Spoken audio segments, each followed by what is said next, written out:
Imagine not speaking a single word for a whole year. That is exactly what our next guest did. James Aspey took a vow of silence for 365 days to promote compassion to animals. To make the challenge even harder, the 27-year-old personal trainer spent the whole 12 months travelling around Australia to spread his message, and now James is speaking for the first time this morning on Sunrise. What a pleasure to have you here, James. Can we have a drum roll? What your first words are going to be?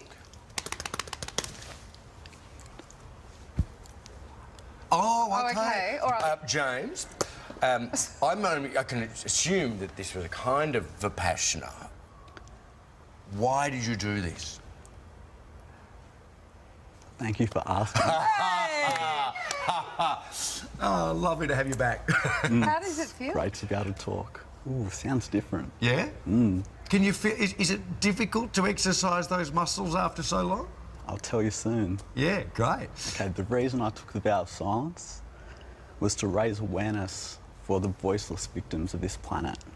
The animals. The animals. We all say we love animals and we all are against animal cruelty, but we pay people to mutilate, torture and slaughter animals. And it's not for any necessity, it's not because we need to for our health, it's just because we like the way they taste. You know? So I went voiceless because they're voiceless, I thought. But then I realised they're not actually voiceless. You know, they cry in pain, they scream in terror, and when they do that, they're using their voice to tell us they're suffering.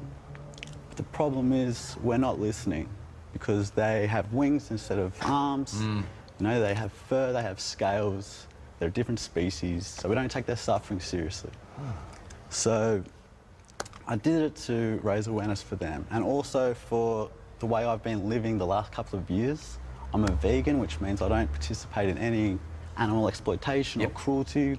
I don't consume any animal products, and I wanted to show people through my journey and my writing on the blog just how easy that is to do. Yeah, right. How healthy it is, how you can have an amazing life. It's so easy. How was the reaction to this? Depends on who I met. You know, some people were like, "What are you doing? Why are you doing this?" And but there's so much good. Positive messages came my way through my Facebook page, and I got a lot of love, and it was a really positive experience. Good on you. Thank you. Well, James, we'll just let you get used to talking again. And now that we've been talking for a few minutes, how is different, man. It sounds, I don't know, it does feel weird. You might get a sore throat from using muscles that you haven't used for a very long time. I might have to take it slow and just talk a little bit today. Take it easy. Yeah, see what happens. Okay. Go and sit with my mother. She talks a lot, so you won't have to talk so much.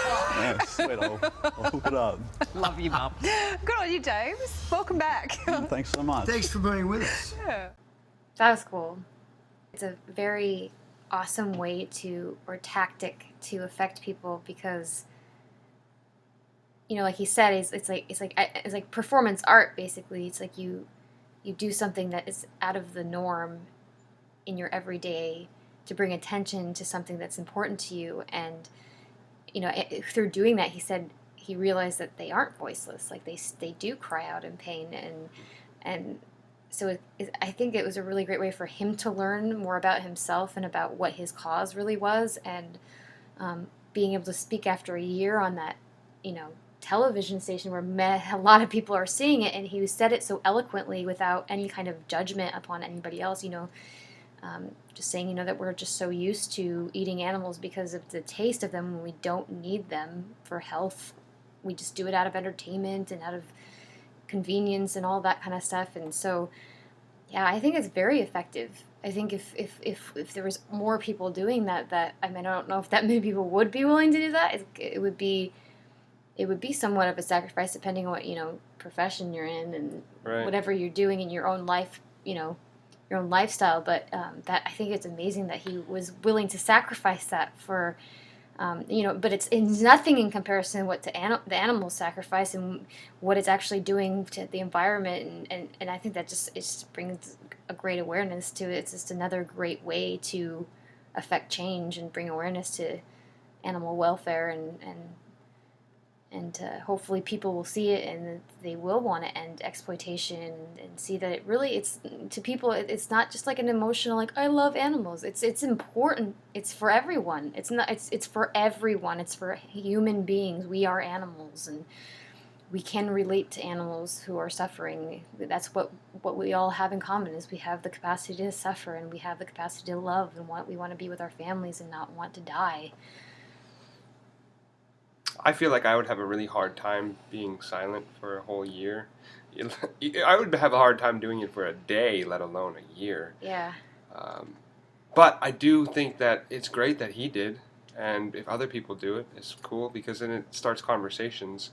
And it's not like he wasn't communicating. He had ways of communicating. Right. He learned sign language and was, kind of mouthing the words when he needed and to. He said he also had a blog too. So yeah, he and was, a blog he was writing. Yeah. So yeah, that's very cool. Right on.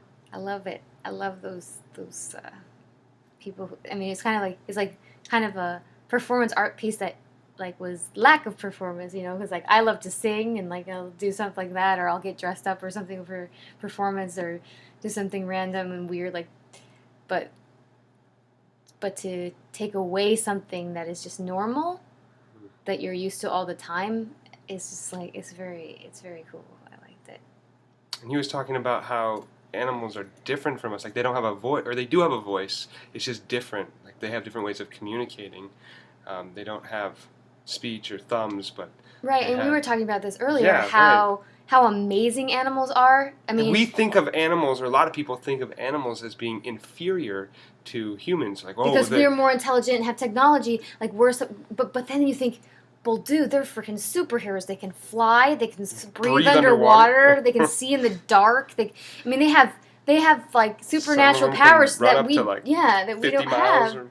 An hour, right? And faster. So it's like if we could really tap into a bonding, loving situation for the animals, taking care of them, respecting them, and protecting them, man, we think we're so advanced in technology. You can imagine if we just like the way the planet could be if we were all in harmony with each other.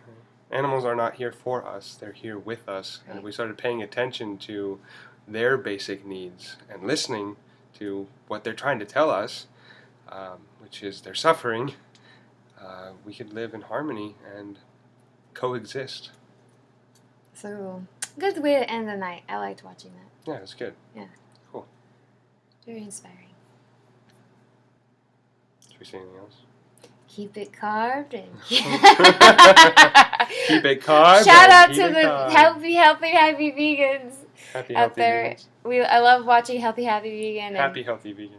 Healthy vegan. Happy healthy vegan. Happy healthy. I did that when Ryan Lum was on my radio show. I was like, is it healthy happy vegan? Happy healthy vegan. Happy healthy. No, it's happy healthy vegan. No, let's do it one more time because they wanted their fans to do this. Happy healthy vegan. Keep it carved. Keep it carved.